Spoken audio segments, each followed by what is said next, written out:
సమాచారం. వాట్సాప్ ఛానల్లో జాయిన్ అవ్వండి. అన్ని విశేషాలు ఎప్పటికప్పుడు తెలుసుకోండి. గురుగారు, మనం గమనిస్తే కూడా ప్రతి ఒక్క గ్రామానికి గ్రామ దేవతలు అని ఉంటూ ఉంటారు. అయితే ప్రతి ఒక్క గ్రామానికి హనుమంతుడు కూడా ఉంటాడు అదే క్రమంలో. అయితే ఈ గ్రామ దేవతలను ఎవరు ఆరాధించాలి? అసలు ఈ గ్రామ దేవతలు ఎలా ఉద్భవించారు?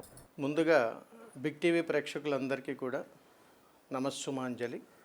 సనాతన ధర్మానికి శిరస పాదాభివందనాలు తెలియచేస్తూ, సనాతన ధర్మ పరిరక్షణకై మన పూర్వీకులు మనకిచ్చినటువంటి ఒక అద్భుతమైనటువంటి వరం, ఆస్తి సనాతన ధర్మం.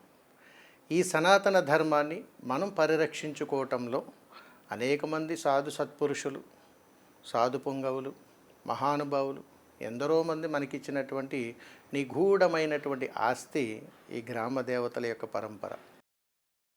ఈ గ్రామ దేవతలు అని అనగానే ముందుగా మనకు గుర్తొచ్చేటువంటిది మనకు జన్మనిచ్చినటువంటి అమ్మ ప్రదేశం. అంటే గ్రామ దేవత అని అనగానే అమ్మాయి గుర్తు రావాలి. ఎందుకంటే గ్రామ దేవతల స్వరూపాన్ని ఆది పరాశక్తి అమ్మవారుగానే కొలవాలి. ఎందుకంటే సాక్షాత్తు పార్వతీదేవి స్వరూపాలే. వీటిని చాలా గ్రామాలలో, అనేక ప్రాంతాలలో ఇలవెలుపులుగాను కులదేవతలుగా కూడా కొలుస్తూ ఉంటారు. అసలు ఈ గ్రామ దేవతలను ఆదిమూలాలు అని అంటారు. ఈ ఆదిమూలాలంటే ఎవరు అంటే దేవతాశక్తికి మూలాధారమైనటువంటి శక్తి స్వరూపం గ్రామం నుంచే పుట్టుకొచ్చింది. అసలు గ్రామదేవతే లేకపోతే ఈరోజు మనము ఇన్ని దేవాలయాలు కానీ, ఇంత అతీతమైనటువంటి ఆధ్యాత్మిక సంపదను కానీ మనం సృష్టించుకునే వాళ్ళం కాదు, పరంపరగా వచ్చేది కాదు. అందుకని మనం ఏ గ్రామంలోనైతే పుట్టామో, ఎక్కడైతే పెరిగామో, ఎక్కడైతే మనల్ని ఖనన చేస్తారో ఖచ్చితంగా ఆ గ్రామాన్ని పరిరక్షించేటువంటి గ్రామ దేవతల్ని ఆదిమూలాలుగా కొలుస్తారు. వీరిని అక్కమాంబలను కూడా అంటారు. ఈ అక్కమాంబలను దర్శించుకోవటం కానీ, వారి యొక్క విధానాలు కానీ, వారి మూలాలు కానీ మనకు తెలిస్తే ఏ దేవాలయానికి వెళ్ళడం తల్లి? గ్రామ దేవాలయాలకు వెళ్ళి గ్రామ దేవతను ఆరాధిస్తే చాలు అనేటువంటి సనాతన ధర్మంలో ఎన్నో అంతు చిక్కనటువంటి ప్రశ్నలకు సమాధానాలకు దొరుకుతాయి.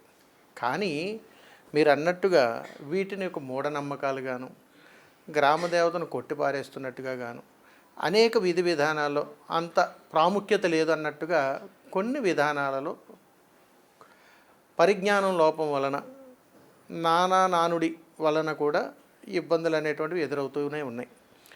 వాస్తవికంగా గ్రామాల్లో ఉన్నటువంటి గ్రామస్తులు ఈ రోజున మీరు కానీ నేను కానీ చెప్పేటంటే ఆచార వ్యవహారాలు కాదు తల్లి. అందుకని వీరిని ఆది మూలాలు అనటానికి కారణం ఏంటంటే ఆది కాలం నుండి కూడా నేటి కాలం వరకు కూడా మూలాల నుంచి, ఆది మూలాల నుంచి కూడా పూజలు అందుకున్నటువంటి దేవతలు ఎవరైనా ఉన్నారు అని అంటే వారే. అయితే ఇప్పుడు వీరి ఆవిర్భావం ఎక్కడ జరిగిందంటారు? అంటే ఇప్పుడు మనకు ఋషుల కాలం నుంచి కూడా వీళ్ళు ఉన్నారా అండి? దీనికి ఆవిర్భావం దగ్గరకు వస్తే గ్రామ దేవతలను అమ్మవారి యొక్క స్వరూపంగా గ్రామాన్ని పరిరక్షించేటువంటి విధానంలో సాక్షాత్తు పార్వతీదేవే అనేక అవతారాలలో అవతారం ఎత్తడం కోసం అక్కమాంబగా అవతారం ఎత్తుతారు. అంటే నాకా రూపము లేదు, నన్ను ఎలా పిలిచినా పలుకుతాను అని చెప్పి సాక్షాత్తు శివానుగ్రహంతో ఆవిర్భవించినటువంటి దేవతా స్వరూపాలు. దీనికి మీకు చిన్న ఉదాహరణ చెబుతాను, మీరు గమనించండి. గ్రామాలలో ఎప్పుడైనా కానీ దేవతను దర్శించాలనన్నా, గ్రామ దేవతకు పూజా పునస్కారాలు చేయాలన్నా ఎప్పుడో సంవత్సరానికి ఒక్కసారి జాతర మహోత్సవంలోనే మనకు కనిపిస్తుంటారు. ఆ రోజున ఇంటికి ఉన్నటువంటి ఆడబడుచులందరినీ పిలుచుకుంటూ ఉండి ఒక జాతరగా చేస్తూ ఉంటారు. మరి విడివిడి రోజుల్లో ఎందుకు చేయరు?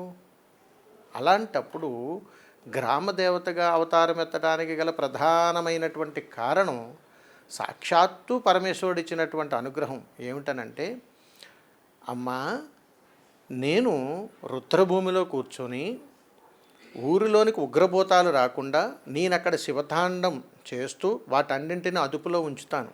కానీ నీవా ఈ గ్రామాన్ని సంరక్షించేటువంటి శక్తి స్వరూపునిగా అవతారం ఎత్తాలి అని చెబుతాడు ఈయన. అప్పుడు శివాజ్ఞ ప్రకారం పార్వతీదేవి అమ్మవారు గ్రామదేవతగా అవతారం ఎత్తి ఆది పరాశక్తి స్వరూపంగా మారి ఈ సమస్త భూమండలం మీద ఉన్నటువంటి అన్ని గ్రామాలకు కూడా అధిపతి దేవతగా మారుతారు.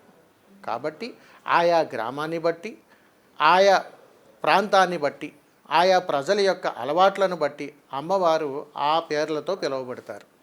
కాబట్టి అమ్మవారికి ప్రత్యేకమైనటువంటి రూపము, అలంకరణ ఏదీ కూడా లేనటువంటి రూపము గ్రామదేవతా స్వరూపం. అందుకని ఏ గ్రామదేవత దగ్గరికి వెళ్ళినా అమ్మవారి చేతిలో ఖడ్గము, కుంకుమ ధారణ.